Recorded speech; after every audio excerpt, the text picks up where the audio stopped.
Hello everyone, welcome to my channel. Friends, ఈరోజు మరో కొత్త వీడియోతో మీ ముందుకు వచ్చాను. పక్కన ఉన్న బెల్ ఐకాన్ని క్లిక్ చేయండి. వీడియో నచ్చినట్లయితే లైక్ ఇవ్వండి, అలాగే వీడియోని షేర్ చేయండి.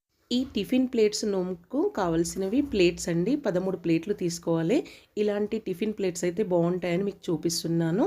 ఇలా గుంతల ప్లేట్లు తీసుకుంటే ఇంకా బాగా అనిపిస్తుంది. లేకపోతే పక్కకు చూపిస్తున్నాను చూడండి, అలాంటి ప్లేన్ ప్లేట్స్ అయినా తీసుకోవచ్చు, ఏవైనా పర్వాలేదు. అవి 13 ప్లేట్లు తీసుకోవాలి. ఈ 13 ప్లేట్లలో కూడా అన్నిట్లో ఒకటే రకంగా పెట్టుకోవాలి. కొందరు ఏం చేస్తారంటే ఉప్మా రవ్వ, ఇంకా పోపు దినుసులు, ఎండుమిరపకాయలు ప్యాక్ చేసి పెడతారు ప్లేట్లలో.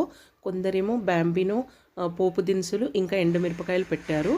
లేకపోతే ఇడ్లీ రవ్వ, మినప్పప్పు, పోపు దినుసులు, ఎండుమిరపకాయలు, ఇంకా చట్నీకి కావాల్సిన పల్లీలు, పుట్నాలు, ఎండు కొబ్బరి, ఇవన్నీ కూడా ప్యాక్ చేసి ప్లేట్లలో పెట్టి నోముకున్నారండి.